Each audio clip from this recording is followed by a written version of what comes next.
एक कथा आती है अपने पुराणों के अंदर, लेकिन ये जितनी कथाएं हैं ये इनकम्प्लीट हैं, इनको हमारे को कोई सिर पैर इन्होंने बताया नहीं, कथा सुना कर छोड़ दी।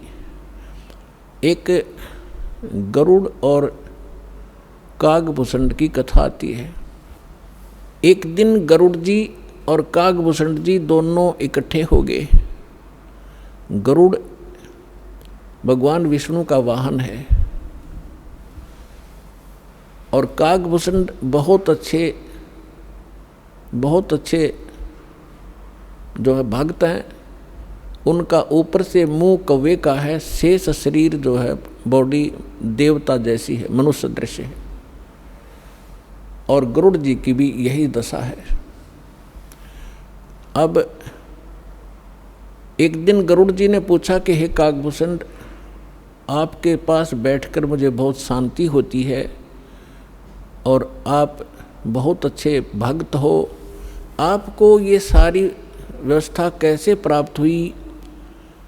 तब कागभूषण ने कहा कि गरुड़ जी, एक लंबी कहानी है, आपके पास समय हो तो सुनाऊं? गरुड़ जी ने कहा कि सुना भाई। कागभूषण ने कहा कि एक समय मैं मानव शरीर प्राप्त था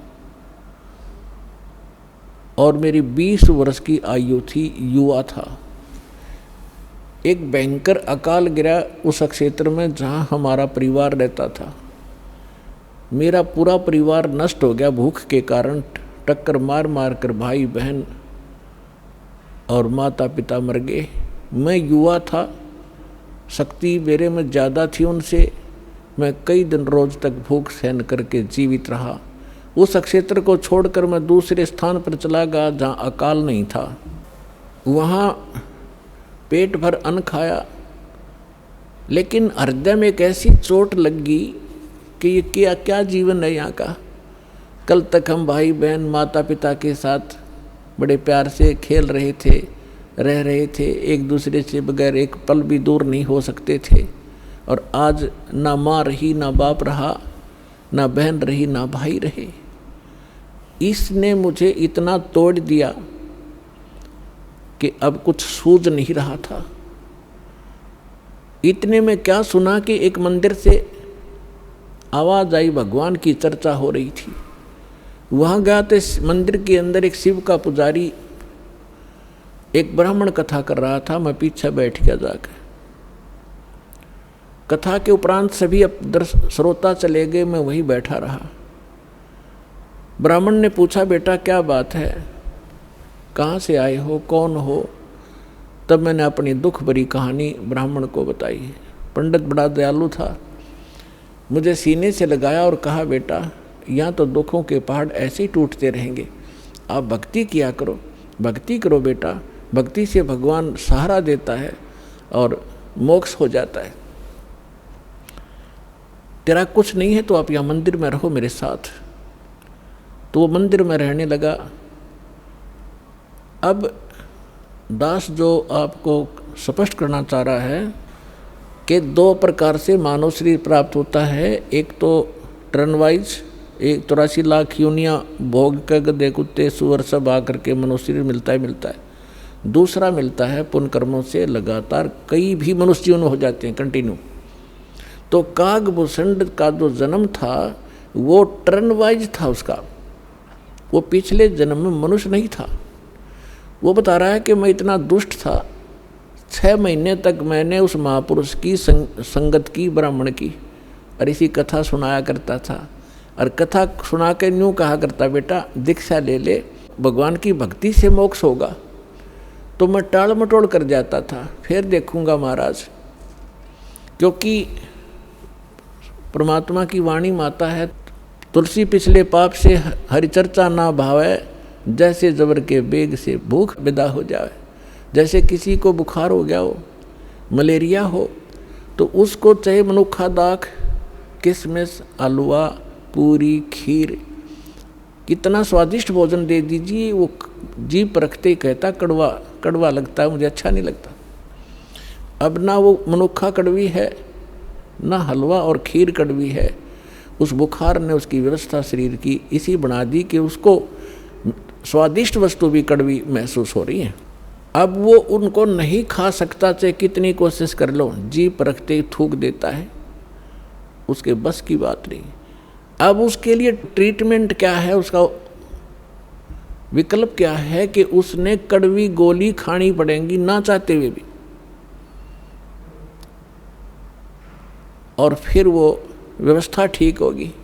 तो इसी प्रकार उसकी मजबूरी होगी वहाँ रहने की, उस कागभूषण की, और कोई सहारा नहीं था, कहीं रोटी नहीं थी, वहाँ रोटियाँ मिल रही थी, वो रहता रहा उस संत के साथ, लेकिन उसके अंदर वो भगवान की जो मनुखा दाक्षु आवा नहीं थी। 6 महीने तक उसने संगत करी, जब जाके एक दिन उसने दीक्षा ली। अब काल का इतना भयंकर जाल है कि ब्राह्मण वृद्ध हो गए, वो युवा थे, जो कथा गुरुजी सुनाया करते 6 महीने में 1 वर्ष में उसको वो याद होगी। उनकी अब्सेंस में वो कथा सुनाने लग गया, तो जितने भी श्रोता आते थे वो उसकी प्रशंसा करते थे कि वाह भाई वाह, कमाल कर दिया, आप तो पंडित जी से भी अच्छी तरह से कथा सुनाते हो, आपकी तो आवाज़ भी बड़ी सुरीली है। अब वो बताता है, इससे पुण्यात्मा आपको माइनस पॉइंट, जो फाउल पॉइंट हैं आपके भक्ति के, ये भी जानकारी होगी, हम कहाँ मार खाते रहे। अब उसमें अभिमान हो गया, प्रशंसा का पात्र बन गया, हवा भर गई उसके अंदर। और हम यहाँ दुखी होते हैं, कहते राज तजना सहज है, सहज तरिया का ने, और मान बढ़ाई ईर्षा दुर्लभ तजनाई। अब उसको मान बढ़ाई का रोग लग गया। एक दिन गुरुजी आए अपना पूजा पाठ करने के लिए, अपने घर से आते थे, उसको मंदिर में इंचार्ज बना दिया था, और वो बैठा था अपने प्रशंसकों के पास। 20-30 भगत बैठे थे, भगतमती बैठी थी, वो चर्चा सुनावा था। गुरुजी आगे, और वो जो भगत थे वो सारे उसके प्रशंसक हो गए। तो उसने उस दिन खड़ा हो करके गुरुजी का सत्कार नहीं किया, बैठे बैठे देख लिया, और मन में ये था यदि मैं उठूँगा, खड़ा होऊंगा तो मेरी बेइज्जती ना हो जाए श्रोताओं के सामने। उसमें ये दोष था, लेकिन संत ने ये ध्यान नहीं दिया, वो अपनी पूजा की धुन में उनके पास से निकल गया और मंदिर में आगे चला गया। वो बाहर परिसर में बैठे थे बरंडे में। तब आकाशवाणी हुई, भगवान शंकर का पुजारी था वो ब्राह्मण। भगवान शंकर ने आकाशवाणी की, ए धूर्त, तूने अपने गुरु का अनादर किया है, तुझे 1 लाख वर्ष तक नरक में डाला जाएगा। ये आकाशवाणी सुन ली गुरुजी ने। अपना आत्माओं, कबीर साहब कहते हैं, बहुत प्यारा बालक माँ का, उससे बढ़कर शिष्य गुरुओं का। अब पिता को पुत्र पुत्री बहुत अच्छी प्यारी लगते हैं, माँ को पिता से भी 100 गुना प्रेम होता है अपने बच्चों में, बेटा और बेटियों में। और यहाँ ये भी साथ में सिद्ध होता है कि गुरु जी को अपने शिष्य उन माँ से भी 100 गुना प्यारे होते हैं, कि ताकि इनका कल्याण हो, क्योंकि वो भविष्य की जानकारी रखता है कि यदि ये इस भक्ति पर सफल नहीं हुए तो इनके ऊपर के कर टूटेगा।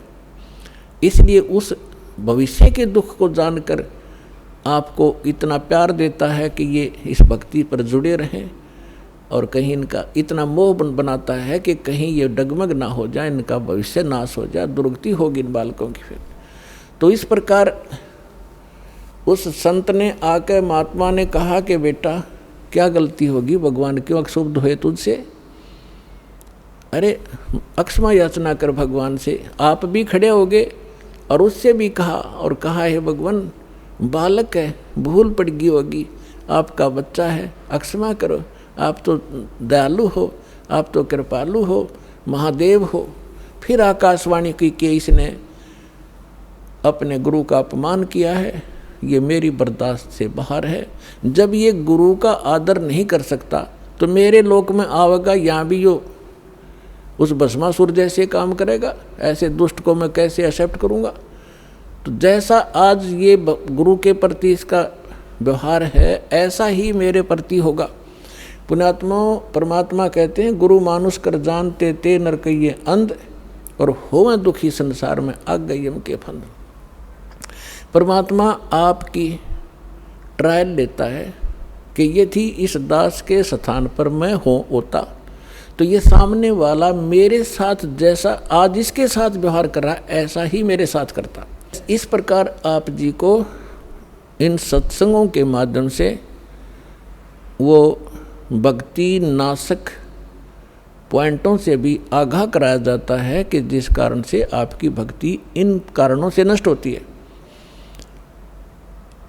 फिर भी उन्होंने बार बार प्रार्थना करने से शंकर भगवान ने कहा कि जो मेरे मुख से वचन निकल गया अब ये वापस नहीं हो सकता। इतना अवश्य कर दूंगा तेरे गुरु जी की प्रार्थना पर कि उस नरक के अंदर तुझे यम के दूत दुखी नहीं करेंगे। रहना पड़ेगा 1,00,000 वर्ष तक नरक में ही, उसको मैं बाहर नहीं कर सकता। अब यहाँ परमात्मा कहते हैं मासा घटे ना तिल बध है, विद ना लिखे जो लेख, और सच्चा सतगुरु मेट कर ऊपर मारते मेघ। तो ये भगवान केवल उतना ही कर सकते हैं, इससे वो कम और ज़्यादा नहीं कर सकते। जो उनकी किसी भी 3 ताप के कारण या प्रारब्ध के कारण जो भी उनको सुख या दुख है उतना ही मिलेगा। अब जैसे किसी मंत्री का मित्र हो कोई, उसकी सज़ा हो जाती है तो वो मंत्री उस सज़ा से मुक्त नहीं करा सकता, उसको जेल में तो रहना पड़ेगा। लेकिन उस मंत्री के प्रभाव से वहाँ के जेलर और कर्मचारी उसको कष्ट कति नहीं देंगे, ये अंडरस्टूड है। लेकिन रहना पड़ेगा जेल में ही। इस प्रकार कागभूषण बता रहे हैं कि मैं ऐसा नालायक था कि उससे पहले के आज मुझे पिछली इतिहास नज़र आता है, क्योंकि मैं भक्ति पर हूँ। मैंने असंख्य जन्म खो दिए थे, जो टर्न वाइज मुझे असंख्यों जन्म मनुष्य के मिले, लेकिन भक्ति मैंने किसी भी जन्म में बीज नहीं बोया भक्ति का। और उस जन्म में मेरा भक्ति का बीज बो गया, और वो बीज बोने का, भक्ति का बीज पड़ने का कारण मेरे परिवार का नाश होना था। अगर वो परिवार नाश ना होता, वो परिवार के वो तो क्षेत्र ही नाश हो गया था, तो वो मेरे लिए वरदान सिद्ध हो गया। आज मुझे महसूस हो रहा है वो कष्ट ना आता तो मैं उस जन्म में भी भक्ति नहीं करता, इतना नीच था। अब कागभूषण कहता है उसके बाद मेरा 1,00,000 वर्ष के बाद फिर पुनः जन्म हुआ। भक्ति की कसक मेरे अंदर फिर भी बनी रही। मैंने एक लोमस ऋषि के साथ वाद विवाद कर दिया भक्ति के ऊपर। उसने श्राप दे दिया, रे चंडाल, तेरा चंडाल के घर जन्म होगा, काग चंडाल के। तो कहता है कि मेरे मन, जब गुरुजी ने मुझे ऐसा क्रोध से वचन बोला, मेरे को क्रोध नहीं हुआ। मैं समझ गया कि बात बिगड़ गई। मेरे मन में क्रोध नहीं आया, ना दुख हुआ। मुझे एहसास हुआ कि मेरे से भारी गलती बन गई। तो मैंने उनके तरफ करबद्ध होकर के हाथ जोड़ के ऐसे मायूस सा बनकर कहा कि हे ऋषि जी, जन्म तो दास को कहीं दे देना, पर एक वरदान भी दे दो कि मेरी भक्ति भूल ना पड़े। तो उसने कहा भाई ठीक है, तेरा जन्म तो होगा चंडाल का, लेकिन ये आशीर्वाद दे देता हूँ कि तेरे याद बनी रहेगी भगवान की। तो फिर काग चंड के घर ये जिसका जन्म हुआ, पूरा इतिहास बता रखा परमात्मा ने अपने सुख संवेद में। ब्रह्मा जी का वाहन है हंस, उसकी हंसनी को ब्रह्मा जी की पत्नी सावित्री उसको गर्भ धारण कराने के लिए कागचंड के घर लेगी। उनके संयोग से फिर कागभूषण का जन्म हुआ। ऊपर से मुंह काग का है, नीचे शरीर देवताओं जैसा है। फिर ये कहता है कि गरुड़ जी उसके बाद जो नेक्स्ट जन्म मेरा चंडाल के घर हुआ कागभूषण नाम से, उस जीवन में मेरे भक्ति की जबरदस्त कसक बनी रही। मैं घूम रहा था, भटक रहा था, गुरु भी बना रखे थे, ऋषियों के पास भी गया था और भक्ति भी कर रहा था। उसी दौरान मुझे एक जोगजीत नाम के महापुरुष मिले। उन्होंने मुझे सतलोक और सचखंड और बहुत आगे की जानकारी दी, और उन्होंने मुझे एक ऐसा मंत्र दे रखा है, उसका जाप करता हूँ और मेरी बहुत लंबी उम्र उन्होंने बख्श दी है। तो पुण्यात्माओं, वो जोगजीत कौन थे? ये वो परमात्मा है कबीर साहब, हमारे परम पुरुष। ये भिन्न भिन्न रूप बना के भिन्न भिन्न नामों से यहाँ आते हैं और अच्छी आत्माओं को मिलते हैं, उनको भक्ति से युक्त करते हैं। तो जो प्रसंग चल रहा था कि जैसे आप पूर्व जन्म के पुण्यकर्मी प्राणी हो, उनको मनुष्य जीवन मिला है, तो वो आज भी भक्ति की कसक आप में विद्यमान है, आप भटक रहे हो। और कुछ ऐसे व्यक्ति हैं एक ही घर में, एक तो इस ज्ञान को सुनते ही भाग लेता है और दूसरे को समझाने की चेष्टा करते हैं तो भी वो नहीं मानते हैं, विरोध करते हैं। तने देवी देवता छोड़ दिए, तने बैठा दिया है, देवता रुष्ट हो जाएंगे, ये हो जाएगा, नुकसान हो जाएगा, या वो भक्ति करते ही नहीं है। तो इसका कारण बताया परमात्मा ने। कबीर साहब कहते हैं, सठ दल दोनों दीन का, दिल में दोष न धार, सतगुरु का कोई एक है, यू काल का सब संसार। जैसे कोयल जो होती है, ये कोयल अपना अलग से घोंसला बना कर अंडे नहीं पैदा करती, क्योंकि अलग से वो अंडे देती है तो कौवे उसको खा जाते अंडों को। वो ऐसे सूझबूझ से अपना काम निकालती है। जो मादा काग कौवी कहीं अंडे उत्पन्न कर देती है, उस ताक में रहती है, और जब वो कभी बाहर जाती है अपना आहार करने के लिए, चुग्गा चुगने के लिए, तो पीछे से उसी के घोंसले में अंडे उत्पन्न कर देती है। अब वो कौवी वापस आती है तो वो 2 के स्थान पर 4 अंडे पाती है, लेकिन वो समझ नहीं पाती है तेरा कौन सा है, दूसरा कौन सा है। तो उन सभी को वो उसको परिवरिश कर देती है, उनसे बच्चे निकाल देती है और उनमें उसका अपना सा मोह हो जाता है। और वो कोयल सामने देखती रहती है, उनके आसपास रहती है कि कब ये बच्चे उड़ने योग्य हों और फिर इनको मैं साथ ले जाऊं। जब वो देख लेती है कि ये बच्चे कुछ दूर तक उड़कर वापस आने लग गए हैं, तब दूर वृक्ष पर बैठ के अपनी बोली बोलती है कुहू कुहू की। जो कोयल के बच्चे होते हैं वो उस आवाज़ से प्रभावित होते हैं और ऐसे चारों तरफ देखते हैं, उस आवाज़ के साथ वो खींचे चले जाते हैं। और जो काग वाले होते हैं उनका असर भी नहीं होता, वो अपने बैठे ऐसे ही, वो उड़कर चल पड़े। कोयल वाले काग वाले वहीं रह गए। अब कौवी दौड़ती है, उड़ती है पीछे पीछे उनके साथ कि मेरे बच्चे गए, तो कोयल और दूर चली जाती है, कुहू कुहू करती हुई उड़ती हुई, तो बहुत दूर निकल जाती है। कौवी वापस आ जाती है कि कहीं पीछे ये बच्चे तो गए सो गए, कहीं पीछे वालों को हानि ना हो जाए, उनको छोड़कर वह वापस आ जाती है। तो कोयल वाले बच्चे अपनी माँ की बोली पहचान कर उसके साथ चले जाते हैं और काग वाले वहीं रह जाते हैं। घर घर के अंदर आज ऐसी स्थिति हो चुकी है। जो परमात्मा के पूर्व जन्म के संस्कारी हंस हैं, परमात्मा की इस बोली को, कोयल की बोली को सुनते ही फड़क गए और भाग लिए सतलोक आश्रम की ओर। और वो भी अगर छाने नहीं हुए हैं, अभी समझन जोगे दो शेष रह रहे हैं, ये भी हो सकता है, तो वो भी अगर कोयल के होंगे तो अवश्य सतलोक आश्रम बरवाड़ा में आना पड़ेगा उनको। तो ठीक इसी प्रकार पिछले संस्कार से आपको सब वस्तु प्राप्त हो रही है, लेकिन आगे की भी तैयारी करवानी है। जैसे कागभूषण का पिछला संस्कार नहीं था, ऐसा रीजन बन गया और उसके ऊपर इतना सत्संग की बौछार होगी, ना चाहते हुए भी उसने वहाँ रहना था। रोज ऋषि ने संत ने सत्संग करना था, उसका असर हो गया। अब जैसे किसी को सर्प डस जाता है और पहले मंत्रों से यंत्र ये सब जतन हुआ करते थे, गारुड़ एक मंत्र सिद्ध कर लेता है वेद का, और उस मंत्र से फिर वो विष उतारता है। तो उस जिसको सर्प ने डसा हुआ है वो अचेत पड़ा है, ना उस मंत्र की लैंग्वेज समझता है, ना आवाज़ सुन रहा है, लेकिन वो मंत्र फिर भी उसके ऊपर असर करके विष रहित कर देता है और वो सचेत हो जाता है। ठीक इसी प्रकार आज परमात्मा ने यही तरीका बनाया है।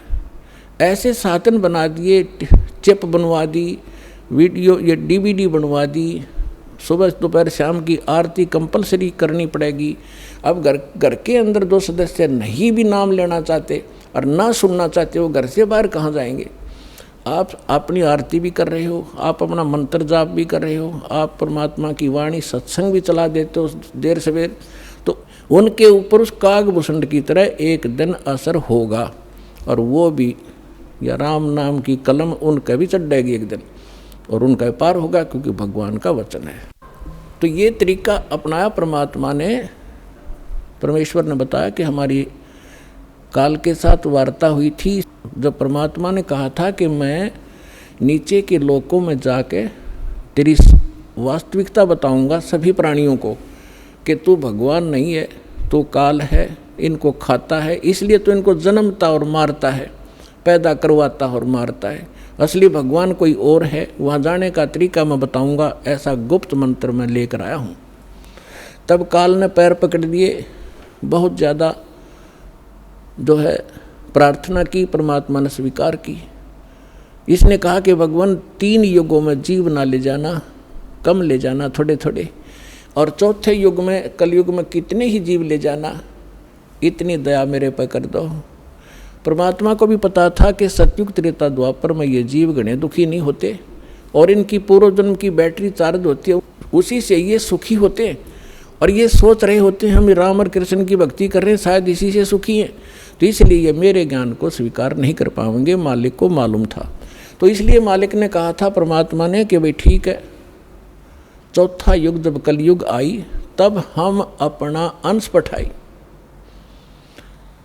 और काल फंद छूटे नरलोई, सकल सृष्टि परवानिक हुई। परमात्मा ने कहा था जब कलयुग के अंदर मैं अपना दास भेजूंगा, और फिर ये काल के सब बंधन छूटेंगे, और सारा विश्व मानव शरीरधारी प्राणी और साथ में जो मनुष्य, जो पशु पक्षी हैं, वो भी मनुष्य धारण करेंगे, और वो सभी परमात्मा की भक्त नाम लेंगे। सकल सृष्टि परवानिक हुई, परवानिक माने विकसित होंगे। और कहते हैं कलयुग बीतते 5500 पाचा, तब ये वचन मेरा होगा सच्चा, और कलयुग बीत जावे जब एता, सकल यानी सभी प्राणी परम पुरुष पद चेता।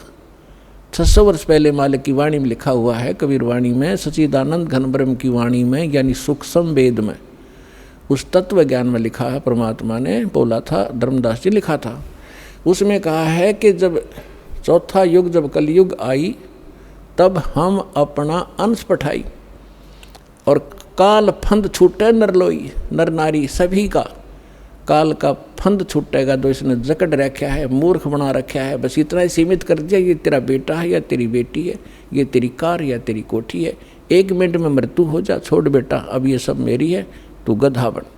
तो यह भूल या हमारे साथ इसने धोखा कर रखा था, इस ज्ञान से अब हमें खूब समझ में आएगा, और हमारे बच्चे भी सुरक्षित रहेंगे, हम भक्ति करेंगे।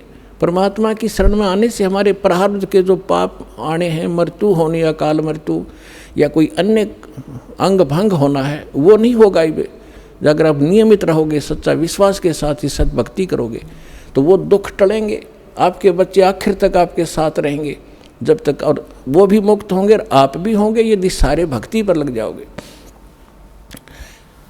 तो परमात्मा ने कहा था कि सकल सृष्टि परवानिक होई, काल फंद छूटे नरलोई, काल का जो बंधन है कर्मों से बांध रखा इसने, और ये सब छूटेगा और सारी सृष्टि उपदेशी होगी। कलयुग बीतते 5500 पाचा, धर्मदास जी से कहा था कि कलयुग बीतते 5500 पाचा, तब ये वचन मेरा होगा सच्चा। आज से 600 वर्ष पहले मालिक ने ये कहा था कि पूरा विश्व मेरी भक्ति करा करेगा कबीर की, और सभी उस सतलोक के परमेश्वर के उस परम पद के जानकार होंगे, सबको ज्ञान हो जाएगा उस परम पुरुष के उस पद का, जो गीता अध्याय नंबर 18 के श्लोक नंबर 62 में कहा कि अर्जुन तू सर्वभाव से उस परमेश्वर की शरण में जा, उसकी कृपा से ही तू परम शांति को और सनातन यानी शाश्वत स्थान को प्राप्त होगा। गीता अध्याय नंबर 15 के श्लोक नंबर 4 में कहा कि तत्वदर्शी संत की प्राप्ति के उपरांत यानी तत्व ज्ञान से परिचित होने के उपरांत परमेश्वर के उस परम पद की खोज करनी चाहिए, जहाँ जाने के बाद साधक फिर लौटकर कभी संसार में नहीं आते। और जिस परमेश्वर ने सब ब्रह्मांडों की रचना की है, अपने विषय में गीता ज्ञानदाता कहता दूसरे अध्याय के 12वें श्लोक में, चौथे अध्याय के 5 और 9 श्लोक में 10वें अध्याय के दूसरे श्लोक में कि अर्जुन तेरे और मेरे बहुत जन्म हो चुके हैं, आगे भी होंगे और पहले भी हम जन्मते रहे हैं। इसलिए वो कहता अर्जुन तू सर्वभाव से उस परमेश्वर की शरण में जा जिसकी कृपा से तू परम शांति को और परमात्म सनातन परम धाम को प्राप्त होगा। तो यहाँ बता रहे हैं परमेश्वर कि कलयुग बीत जावे जब एता 5500 वर्ष 5 वर्ष, और तब सकल प्राणी उस परम पुरुष के परम पद चेता, उस परमेश्वर के उस परम पद के सभी जानकार हो जाएंगे। कोई सतलोक है, सचखंड है जहाँ हम रहते थे, वहाँ जाना है। तो जहाँ आशा ताबाशा हुई, मन कर्म वचन सुमरियो सोई। तो जो प्रसंग चल रहा है हम उसी पर आते हैं। अब आपके जो पूर्व जन्म के संस्कार हैं उस कारण से आप भक्ति की चाह आप लिए हुए हो। दुर्भाग्य आपका कि उन नकली संतों के पास पहुंच गए। तो परमात्मा ने कहा था कि जब कलयुग 5505 बीत जाएगा उस समय सभी पंथ और सभी जितने भी मजहब अपना उनके धर्म गुरु वर्तमान गुरु जो भी ज्ञान रखते हैं वो सब सुना चुके होंगे, उनकी बहुत बड़ी पुस्तकें बन चुकी होंगी।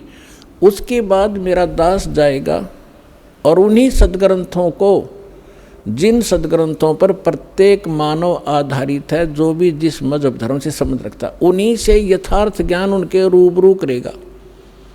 उसके लिए परमात्मा ने सबसे पहले आपको ये इंस्ट्रूमेंट बनवाए, प्रोजेक्टर बनवाए, टीवी चैनल बनवाए।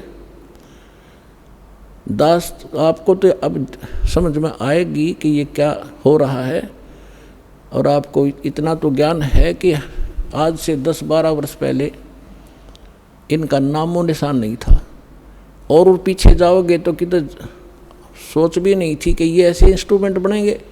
यदि मानव बना सकता तो बहुत पहले बना लेता इसको। ये परमात्मा का दिया हुआ ज्ञान बुद्धि है, पूरा विश्व उसके बालक हैं। कहीं से भी इसने किसी क्षेत्र से, पृथ्वी के किसी कोने से भी इंस्ट्रूमेंट किसी भी अपने बच्चे से बनवाया, ये गॉड गिवन माइंड है। मानुष जीव सत्र का ये नहीं बना सकता। ये इसलिए बनवाया दाता ने, पहले आपको शिक्षित किया। अब इस दास का जन्म 1951 में हुआ, तब तक शिक्षा का कोई नामो निशान नहीं था। इक्का दुक्का की तो बड़ा करता कोई, और उसके बाद एकदम बाढ़ सी आ गई। इतने आकर्षित हुए, कारण कुछ भी बिना, चाहे रोजी रोटी के लिए सब ने डिवोट कर दिए अपने बालक। 20-20 वर्ष तक बेटा बेटी पढ़ो पढ़ो, और मालिक ने दया करनी थी कि इसका सदुपयोग करेंगे। फिर ये इंस्ट्रूमेंट आपके सामने है, सदग्रंथ आपके रूबरू कर रहा है दास, और उनका निष्कर्ष निकाल के परमात्मा के ज्ञान से तोल रहा है। तो इस मानुष जीवन का मूल उद्देश्य यही है कि आप भक्ति करके यहाँ से पीछा छुटवाओ, और जिस परिवार को आप सुखी और धनी देखना चाहते हो वो भी भगवान से ही हुआ करता है। भगवान आपको दोनों काम करेगा, यहाँ भी सुख देगा और मोक्ष भी मिलेगा। अब ऐसा कौन अनजान होगा जो इस अवसर ने चूकेगा? अब सभी इस बात को स्वीकार करेंगे। तो प्रसंग अब चल रहा था कि हम जब सतलोक से आए, हम धनी थे भक्ति के। इस काल भगवान ने अपने ऊपर रेस्टोरेंट बना रखे हैं, स्वर्ग महास्वर्ग। प्रत्येक जो भी देव है उन देवों के अपने लोक हैं अलग से, जैसे विष्णु लोक, शिव जी का लोक, ब्रह्मा जी का लोक और गणेश जी का लोक, ऐसे। तो वहाँ इन्होंने अपने रेस्टोरेंट बना रखे हैं। वहाँ जो विष्णु जी का पुजारी वहाँ जाएगा, उसने जितने पुण्य किए हैं, भक्ति की है भगवान की, तो उसका टैक्स लेगा वो उस रेस्टोरेंट में 10%, किसी ने 20% उसकी पुण्य कमाई से, और वहाँ सब सुविधाएं उनको देंगे जैसे होटल में होता है। पैसे उसी के होंगे, खर्च पुण्य उसी के होंगे। उन पुण्यों से भी 10-20% वो ये देवता हम आपसे टैक्स लिया करते हैं। और जब आपकी वहाँ पूंजी समाप्त हो जाएगी, पुण्य समाप्त होती है, आपको 84 लाख योनियों में गधे कुत्ते जो भी संस्कार वश है वहाँ भेज दिया जाएगा। और अब हम जो सतलोक कैसे जाएंगे, हमारी भक्ति शास्त्र अनुकूल ना होने से हमारे पूर्व जन्म के जो संस्कार थे वो सतयुग त्रेता द्वापर में अक्षीण हो गए। अब चौथा युग जब कलयुग आ गया, अब इसमें आप देख रहे हो कोई प्राणी सुखी नहीं है, कोई भी सुखी नहीं है। चाहे ऊपर तो आपने कितना चिकना चोपड़ा दिखता हो और चाहे प्रधानमंत्री दिखाई देता, उसको चैन सपने में नहीं है। कोई ना कोई ऐसी टेंशन उसके घर करी हुई है कि वो बता भी नहीं सकता किसी को। तो इसलिए परमात्मा को ये मालूम था कि जब इनके पुण्य क्षीण हो जाएंगे तब इनकी आंखें खुलेंगी। ये वो भक्ति भी करके छक लेंगे, उन संतों के पास भी भटक कर छक लेंगे जिनको ये संत मानते, और फिर भी ये ज्यों के त्यों रहेंगे, तब हमारे दास के पास आएंगे। और वो ऐसा मंत्र समर्थ के पास वो पावर है कि आपके संस्कार प्रारब्ध के दुख को भी, प्रारब्ध के संस्कार को भी वो चेंज कर सकता है। मासा घटे न तिल बधे, विद ना लिखे जो लेख, और सच्चा सतगुरु मेट के ऊपर मार दे मेघ। अब सतगुरु ना मिलने से भेड़ पूछ को पंडित पकड़े, बादो नदी बिहंगा, गरीबदास वो भवजल डूबे, जिनको नहीं साध सत्संगा। कबीर इस संसार को समझाऊं के बारे, ये पूछ पकड़ के भेड़ की और उतरा चावे पारे। साधना तो नकली कर रहे हैं और इंतजार कर रहे हैं सुख होने की और मोक्ष की।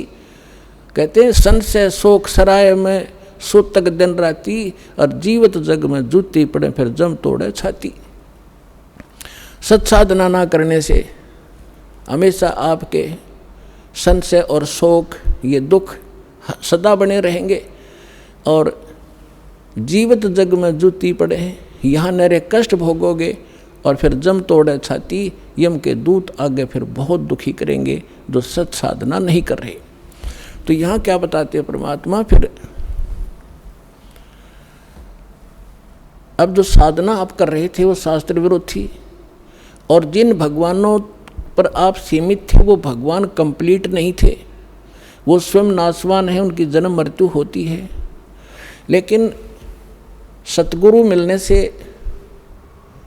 तत्व ज्ञान का हमें प्रकाश होता है, उसके आधार से फिर हम अपने उस मार्ग पर चलते हैं। कबीर साहब कहते हैं, पीछे लग गया जाऊं था मैं लोक वेद के साथ, रास्ते में सतगुरु मिल गए वो दीपक दे दिया हाथ। लोक वेद दंत कथा जैसा सुना सुनाए ज्ञान से हम साधना कर रहे थे, उसी के आधार से हम चल रहे थे। हम अपने ऊपर उदाहरण देकर हमें समझा रहे कि पीछे लग गया दाऊं था मैं लोक वेद के साथ, रास्ते में सतगुरु मिल गए और दीपक दे दिया हाथ।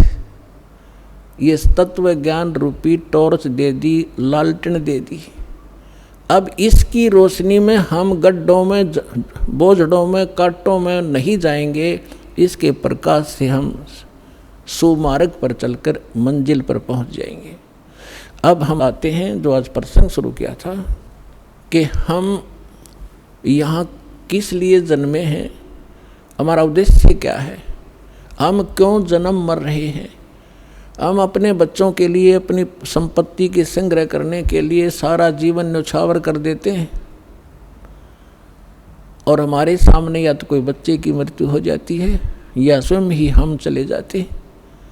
तो उस समय हमारी बुद्धि काम करने योग्य नहीं रहती, केवल हाहाकार, रोना पीटना, अब क्या होगा, बच्चों का क्या होगा, कहाँ जाऊँगा, तो इतनी सी बात समाई रह जाती है।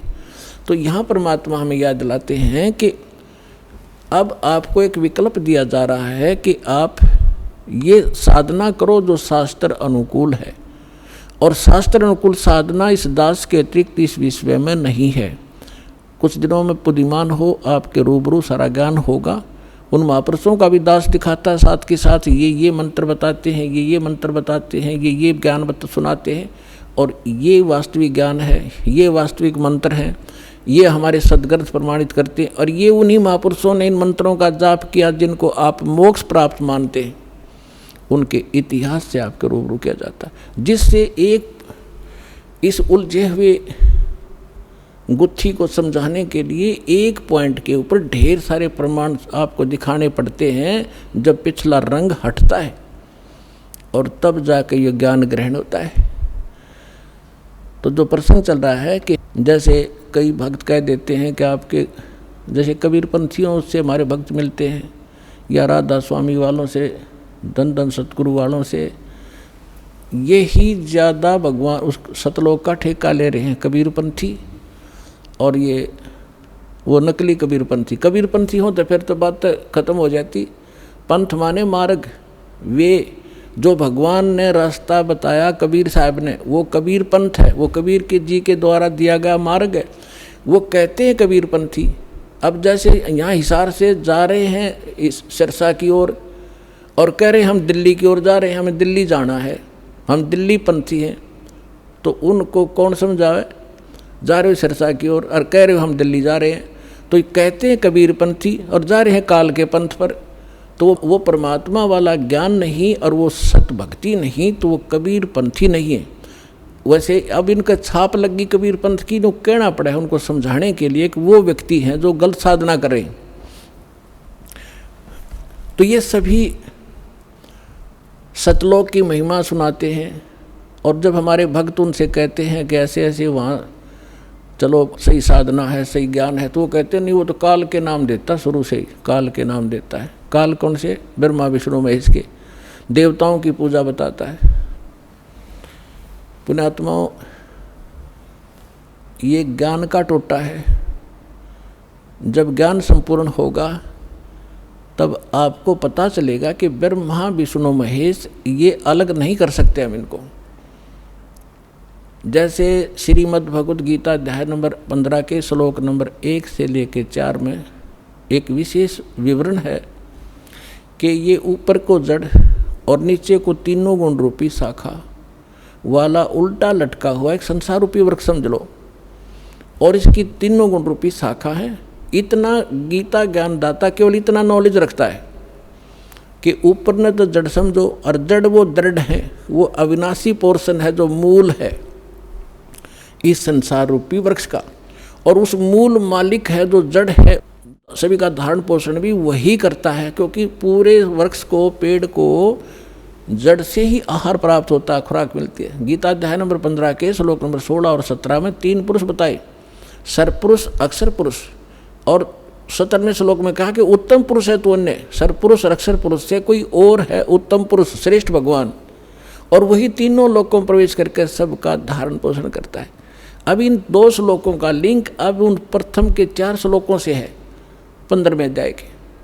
तो इसमें बताया कि उल्टा लटका एक संसार रूपी वृक्ष है, और जो तत्वदर्शी संत की पहचान बताई है कि जो इस संसार रूपी वृक्ष के सभी विभागों को भिन्न भिन्न बता देगा, सवेदवित, वो तत्वदर्शी संत है। चौथे अध्याय के 34वें श्लोक में जो तत्वदर्शी संत के विषय में कहा है कि उसकी शरण में जा, उससे पूछ, वो उसकी पहचान बता दी कि उल्टे लटके संसार रूपी वृक्ष के सभी पार्ट्स बता देगा, सवेदवित, वो तत्वदर्शी संत है। तो 600 वर्ष पहले परमात्मा स्वयं आए थे, और गीता अध्याय नंबर 4 के श्लोक नंबर 32 में जो कहा है कि वो सच्चिदानंद घन ब्रह्म अपने मुख कमल से अमृतवाणी बोलता है, वो तत्व ज्ञान है, वो निष्कर्ष है सारे अध्यात्म का, और वो तत्वदर्शी संत के ही पास होगा और मिलेगा नहीं तुझे। तो यहाँ परमात्मा ने 600 वर्ष पहले उस तत्वदर्शी संत की भूमिका, जैसी उनकी लीला है वो किया ही करते हैं। जैसा दास ने अभी वेदों के प्रमाण आपको बताए थे, रेफरेंस बताए थे, उनमें यही लिखा हुआ कि परमात्मा ऊपर रहता, ऊपर के लोक में, सतलोक में, वहाँ से चल कर आता सह शरीर, और यहाँ 3 प्रकार से के सतिथि से हमारा धारण पोषण करता है। एक तो आपको बताया सतलोक में रहता है, जब उसको वहाँ तो उनका शरीर बहुत तेजों में होता है, करोड़ सूर्य मिला दे, करोड़ चंद्रमा एक रोमकूप की उनकी शोभा होती, इतना तेज है। दूसरा, प्रत्येक युग में शिशु रूप धारण करके आते हैं, और एक जल कमल के ऊपर, यानी कमल तो जल में ही होता है, सरोवर में आकर वो अपना निवास कर लेते, शिशु रूप धारण करते हैं, वहाँ से निसंतान दंपत्ति उठा ले जाते हैं, और उनके परवरिश की लीला कुंवारी गायों से होती है। ये तो है प्रथम। फिर धीरे धीरे बड़े होते हैं तो बचपन से ही वो अपनी महिमा अपने मुख कमल से, लोकोक्तियों के माध्यम से, दोहों के माध्यम से, शब्दावलियों के माध्यम से वो ज्ञान प्रचार करते हैं, कवियों की तरह आचरण करते हैं, लोग उनको कवि भी कहने लग जाते हैं। एक प्रसिद्ध कवियों में से भी एक होते हैं वो, लेकिन वो होते हैं परमात्मा। अब तीसरी तिथि में वो कभी भी कहीं भी किसी को संत रूप में, महापुरुष के रूप में आकर दर्शन देते हैं, उनको ज्ञान सुनाते हैं, अपने से परिचित कराते हैं। तो तीसरी तिथि वाले महापुरुषों में से दास आपको बहुत बार बताते हैं, आदरणीय धर्मदास साहिब जी को मिले, आदरणीय मुल्कदास साहिब जी को मिले, आदरणीय नानक देव साहिब जी को मिले, आदरणीय दादू साहिब जी को मिले, आदरणीय मुल्कदास साहिब जी को मिले, आदरणीय गरीबदास साहिब जी गांव छुरानी जिला झज्जर हरियाणा वाले को मिले, आदरणीय घीसा दास साहिब जी गांव खेखड़ा जिला बागपुर हो गए उत्तर प्रदेश वाले को मिले, आदरणीय रामानंद जी, स्वामी रामानंद जी ब्राह्मण थे, 104 साल के, जो परमात्मा उस दूसरी टाइप की लीला कर रहे थे, शिशु रूप धारण करके 5 वर्ष की आयु में लीला कर रहे थे। 104 वर्ष के ब्राह्मण को सब वेदों और गीता से पराजित कर दिया था।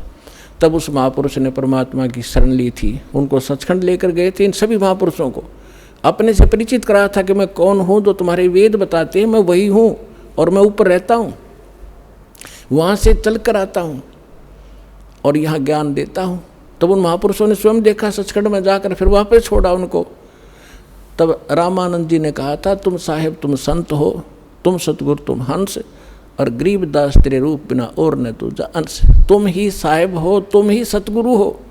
साहेब तो भगवान हो ही, आप सच्चा ज्ञान देने वाले सतगुरु भी आप ही हो।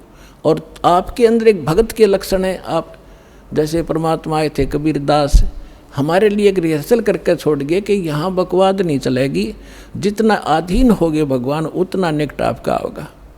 आधीनी के पास है वो पूर्ण ब्रह्म दयाल, मान बड़ाई मारियो बेअदबी श्रीकाल। हमें सब परमात्मा भक्ति के लक्षण भी बता के गए हैं और उनसे होने वाली हानियों का भी परिचय दिया है, और किस प्रकार आपकी भक्ति नष्ट होती है वो भी जानकारी दी है, और कैसे सुरक्षित रहेगी।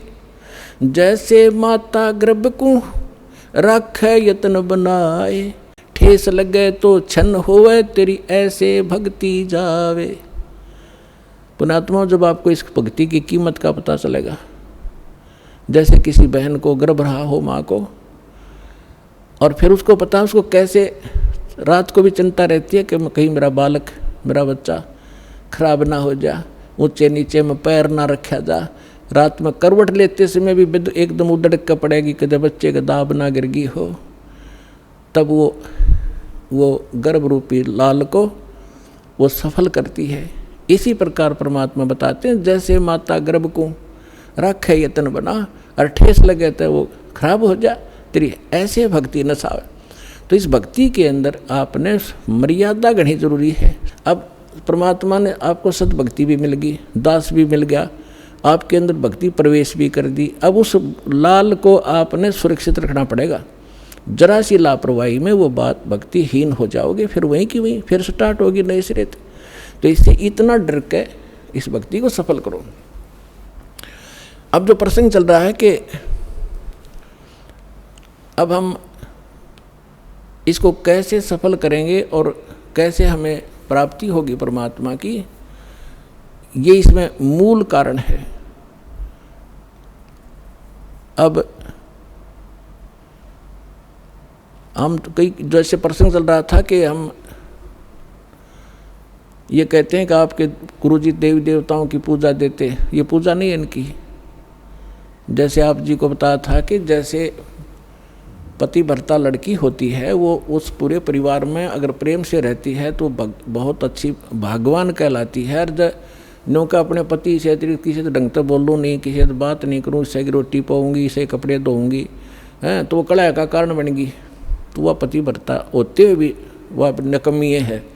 तो इसलिए हम यहाँ भक्ति करेंगे, और ये ब्रह्मा विष्णु महेश हमारे अंश हैं, अंग नहीं, अलग नहीं है। जैसे प्रसंग चल रहा था उस पर फिर आते हैं कि परमात्मा ने बताया है कि तुम साहेब तुम संत हो, तुम तो सतगुरु तुम हंस।